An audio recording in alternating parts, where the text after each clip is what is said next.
Аса қамқор, ерекше мейірімді Алланың атымен бастаймын. Қымбатты аға бауыр, әпке қарындас, құрметті көрермендер. Жаратқан ием баршаңызға өзі жар болсын. Бүгінгі біздің айтарымыз аса маңызды да, ізгі істердің бірі. Істеген жанға жәннат, көңіл бөлмегенге ақырет күні сөгіс жарияланатын болады. Көңіл сұрау. Көңіл сұрау қанымызға сіңген салтымыздың бірегейі. Ол адамды құрметтеудің нышаны. Аурудың емі. Аурудың емі саудың сәлемі деген мақал бар.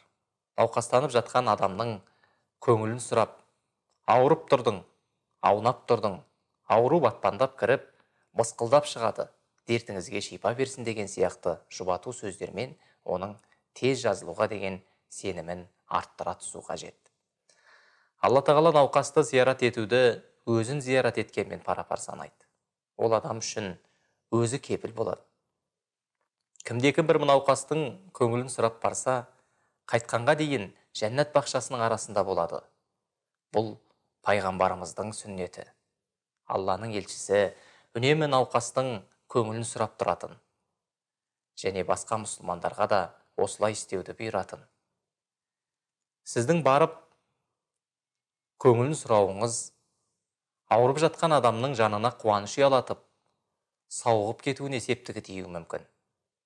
Сіз ойланып қараңыз, іздестіріңіз, жақындарыңыз, достарыңыздың арасында науқастанып жатқандар бар ма?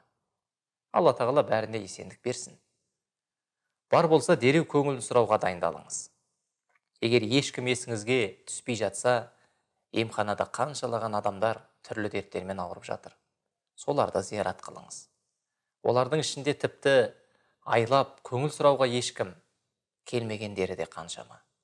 Бұл жақта мүлде таныстары жоқ, сырттан келгендер болуы да мүмкін. Себебі сіз үшін бұл істе үлкен сауап жатыр. Пайғамбарымыз Алланың оған игілігімен сәлемі болсын. Науқастанған мұсылманның көңілін таңертең сұрап барған адамға кешке дейін, ал кешке көңілін сұрап барған адамға таңға дейін 70 мың періште дұға етеді және истиғфар айтады, яғни оның күнәларының кешірілуін сұрайды. Жәннатта оған бір бақша беріледі деген. Періштелер сіздің кешірілуіңізді сұрап тұрса, одан артық не керек? Науқастың көңілін сұрап барған адам Алла тағаланың мейіріміне бөленеді. Науқастың разылығында Рахманның разылығы жасырылған. Енді көңіл сұраудың бірнеше әдептеріне тоқталып өтсек. Науқасқа дәрет алып барыңыз. Алайда біреу ауырып қалды деп естісеңіз, дереу жетіп бармаңыз. Бір барғаннан кейін мүлдем ат ізін салмай кетуге де болмайды. Ендеше сүннетті тәрк еткен боласыз. Зияратқа жаңа киіммен емес, күнде киіп жүрген киіммен барған жақсы. Науқастың бас жағында емес, аяқ жағында, мүмкін болса, оң жағында отырған жөн. Әңгімелесу барысында бар көңіліңіз науқаста болсын. Ұдайы бетіне тесіліп қарау да әдепсіздік болып қалады. Жақсы үміт беретін нәрселерді айтып, көңіліне жақпайтын нәрселерді айтып қалудан сақ болыңыз. Жазылып кетуіне дұға жасаңыз. Пайғамбарымыз ештеңе етпейді. Алла қаласа, бұл мазасыздығың күнәларыңды тазалайды деп дұға қылатын. Сонымен қатар науқас зияратын қысқа қылу сауапты болады деп ескертті. Ол үйде шу шығарып, топтасып, адам санын көбейту жақсы емес. Алып келген ас суыңызды іштеп қинамаңыз. Шипа дәрі, дуалы дәрігер жайлы науқасқа емес, жақындарын айтыңыз.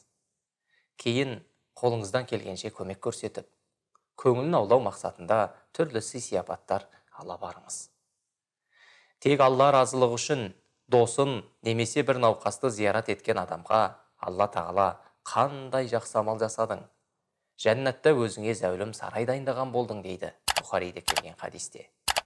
Жаратушы иеміз әр қайсымыздың істеген ізгі істерімізді еселеп, ауру пәлені бізден аулақ етсін.